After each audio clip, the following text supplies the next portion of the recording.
کتنے واقعات ایسے ہیں کہ اللہ والوں کی تھوڑی دیر کی محفل ملی اور ساتھ ہی زندگی بدل گئی۔ جنید بغدادی رحمت اللہ علیہ کے زمانے میں ایک ڈاکو تھا۔ وہ چھوٹی عمر میں تھا کہ کسی بات میں اس کے والد نے اس کو بہت مارا اور گھر سے نکل گیا اور آوارہ بن گیا۔ اس قسم کے لڑکے جو بے گھر ہو جاتے ہیں تو پھر یہ بری سوسائٹی میں پڑھ کر بڑے بدماش بن جاتے ہیں۔ اب چنانچہ اس کا کوئی سہارا نہیں تھا، بھوکا تھا، کھانا نہیں تھا۔ اس نے کسی کی کوئی چھوٹی سی چیز چرا لی اور پکڑا گیا تو انہوں نے پولیس کے حوالے کر دیا۔ پولیس والوں نے اس کو اتنا مارا کہ اس کے اندر انتقامی جذبہ پیدا ہو گیا۔ چنانچہ وہاں جاتا تو بندہ اصلاح کے لیے ہے، لیکن کئی مرتبہ اصلاح کے بجائے الٹا اس کو اور بڑا بدماش بنا دیتے ہیں۔ تو جب انہوں نے اس کو بہت مارا تو ضد میں آ کر کہنے لگا، اچھا پہلے میں نے چھوٹی چوری کی تھی، اب میں بڑی چوری کروں گا۔ چنانچہ جب یہ باہر نکلا تو اس نے باقاعدہ چوری کرنے کو اپنا پروفیشنل بنا لیا۔ کیونکہ جوان تھا لہٰذا اس کو اس طرح کے لوگ بھی مل گئے۔ اس پورے گینگ میں یہ سب سے زیادہ تیز ترار تھا، حتیٰ کہ یہ اتنا بڑا ڈاکو بن گیا کہ پورے علاقے کے لوگ اس کا نام سن کے ڈرتے تھے۔ میں اپنے بچوں کو اس کا نام لے کر ڈرایا کرتی تھی۔ خیر بہت عرصہ یہ ڈاکے مارتا رہا، قابو نہیں آتا تھا، چھپ جاتا تھا۔ ایک ایسا موقع آیا کہ یہ پکڑا گیا۔ کیونکہ چوری کی تھی، قاضی کی عدالت میں آیا تو قاضی نے اس کا ہاتھ کاٹنے کا کہہ دیا۔ چنانچہ ہاتھ کٹ گیا۔ اس کو کچھ عرصہ جیل میں رہنا پڑا۔ 8-10 سال کے قریب تو یہ جیل میں رہا، مگر اس کے اندر سے وہ ڈاکہ مارنے سے نفرت نہ پیدا ہوئی۔ 10 سال کے بعد ابن سبات جیل سے نکلا تو پہلے کی نسبت کمزور ہو گیا تھا۔ کہنے لگا، نہیں اب میں باہر آ گیا ہوں، آج رات کہیں نہ کہیں ڈاکہ ماروں گا۔ 10 سال کے بعد بھی یہ کہہ رہا ہے۔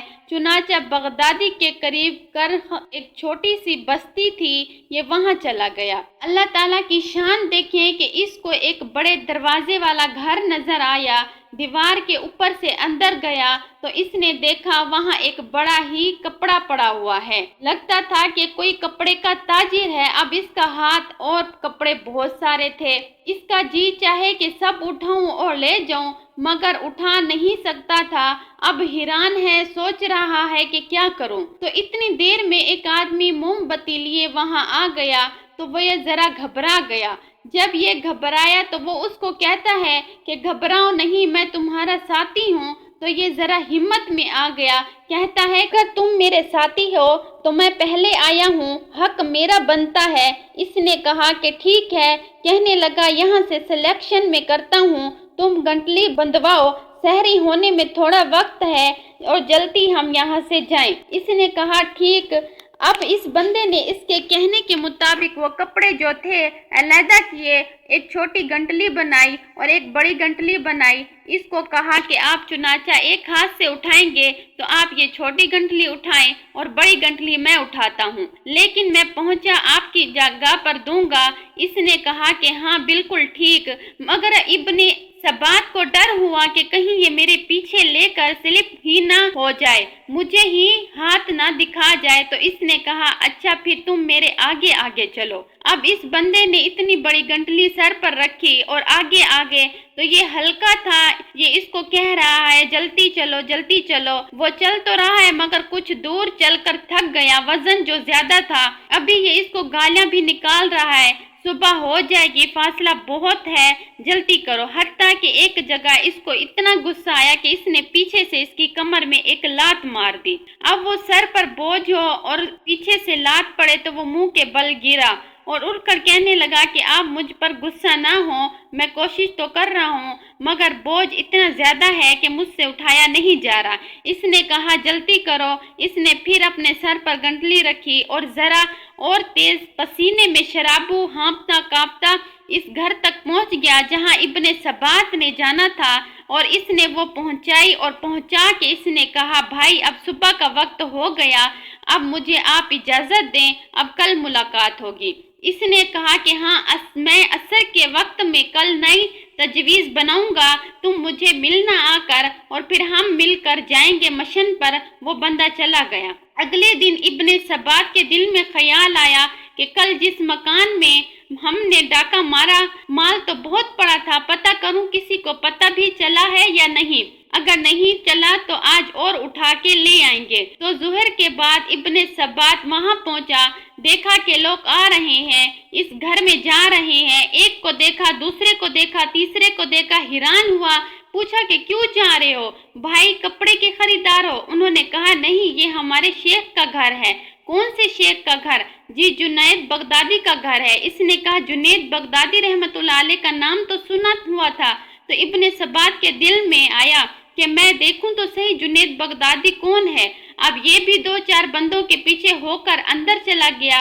اللہ کی شان کیا دیکھا کہ مریدوں کا مجمع لگا ہوا ہے، اور جس بدے نے رات اس کو گنڈلی پہنچائی تھی وہ جنید بغدادی سامنے بیٹھا ان کو نصیحت کر رہا تھا۔ وہ حیران ہو گیا کہ اتنے بڑے شیخ جنید بغدادی رحمت اللہ علیہ، اور انہوں نے رات میری گنٹلی پہنچائی اور گھر بھی انہی کا۔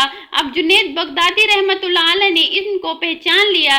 خیر مجلس ختم ہوئی، سب لوگ اپنے گھروں کو چلے گئے تو جنید بغدادی رحمت اللہ علیہ اور وہ رہ گئے۔ تو ان سے پوچھتا ہے کہ جی آپ تو شیخ تھے، رات میرے شاگرد بن گئے۔ تو فرمانے لگے میں نے تجھے پہچان لیا تھا کہ تو ابن سبات ہے، میں نے دیکھا تمہارا ایک ہاتھ ہے اور تم مال لے جانا چاہتے ہو، تو میں نے سوچا تمہیں ضرورت ہے اور تم لے جانے کی طاقت نہیں رکھتے، تو چلو میں ہی تمہارے گھر پہنچا دوں۔ جنید بغدادی رحمت اللہ علیہ نے یہ الفاظ اتنے خلوص سے کہے کہ ابن سبات کے دل کی دنیا بدل گئی۔ کہنے لگا میں نے تو ایک انسانوں کا طبقہ دیکھا تھا، پولیس والوں کو، جنہوں نے مجھے اتنا مارا، اتنی مجھ سے زیادتی کی کہ مجھے ڈاکو بنا دیا۔ میں نے ایسے انسان تو نہیں دیکھے جو اتنے خیرخواہ ہوتے ہیں۔ کہنے لگا کہ میں آج یہاں سے ایسے نہیں جانا چاہتا، میں سیکھنا چاہتا ہوں زندگی کو۔ چنانچہ ابن سبات ان سے بیعت ہوا اور پکی توبہ کر لی۔ ساری دنیا کی سزائیں تو 12 سال کے قریب اسے ملتی رہی۔ جس ڈاکو سے توبہ نہ کرا سکے، حضرت جنید بغدادی رحمت اللہ علیہ کی محبت اور دل کے خلوص نے ایک رات میں اس دل کو جیت لیا۔ چنانچہ بیعت ہو گیا، حضرت کی خدمت میں آتا رہا۔ تھوڑے عرصے کے بعد حضرت جنید بغدادی سے نسبت پائی اور ان کے خلفاء میں سے ہوا۔ یہ ابن سبات ہیں جن کے بارے میں امام احمد بن حنبل رحمت اللہ علیہ فرماتے ہیں کہ جب مسئلہ خلق قرآن پیش ہوا تو اس وقت اتنا زیادہ میرے اوپر پریشر تھا کہ ایک دن میرے دل میں خیال آیا کہ احمد بن حنبل شریعت نے جان بچانے کے لیے ہلیہ کرنے کی اجازت دی ہے۔ امام محمد رحمت اللہ علیہ نے کتاب الحیل لکھی کہ ہلیہ ایسی صورت میں بندہ کیسے کر سکتا ہے کہ میں بھی اپنی جان بچانے کے لیے کوئی ہلیہ کیوں نہ کر لوں۔ فرماتے ہیں کہ میرے ذہن میں یہ سوچ آئی اور میں اپنے گھر سے باہر نکلا تو مجھے ایک بندہ ملا جس کا ہاتھ کٹا ہوا تھا، اور میرے قریب آ کر مجھے کہنے لگا احمد بن حنبل، میں مشہور اور بدنام زمانہ ڈاکو رہا ہوں، اور ان پولیس والوں کے ڈر مجھے چوری سے نہیں روک سکے، کہیں ان ڈروں کے ڈر سے حق سے پیچھے نہ ہٹ جانا۔ کہتے ہیں وہ بات کر کے چلا گیا، لیکن میرے دل کو ایک نئی زندگی دے گیا۔ میں نے یہ فیصلہ کیا کہ اب اگر مجھے جان سے بھی مار دیا جائے تو میں حق کی بات کروں گا۔ اس کے بعد احمد بن حنبل رحمت اللہ علیہ کے ساتھ وہ واقعہ پیش آیا کہ ان کو ڈرے لگے۔ جب بعد میں اللہ نے ان کو صحت دی تو پھر ابن سبات کا نام لے کر فرمایا کرتے تھے کہ میں اس محسن کا احسان اپنی زندگی میں کبھی نہیں بھول سکتا۔ تو یہ اللہ والوں کی ایسی مجالس ہوتی ہے کہ ایسے بدنام زمانہ ڈاکو بھی ان کی صحبت میں آ کر پھر وقت کے اولیاء بن جاتے ہیں۔ ان کے لیے یہ صحبتیں انسان کے لیے غذا کی مانند ہے۔